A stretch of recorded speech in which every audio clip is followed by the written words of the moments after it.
Hi YouTube, how you doing today? The latest update.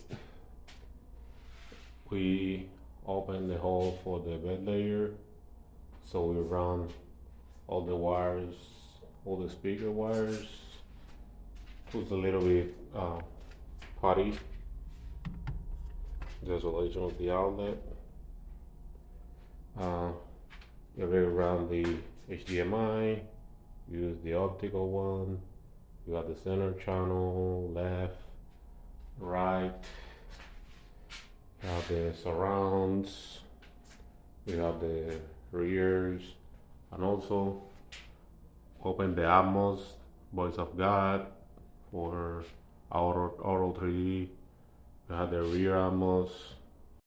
So yeah, tomorrow we're going to run all the wires to the front, center, sides, and rear Atmos.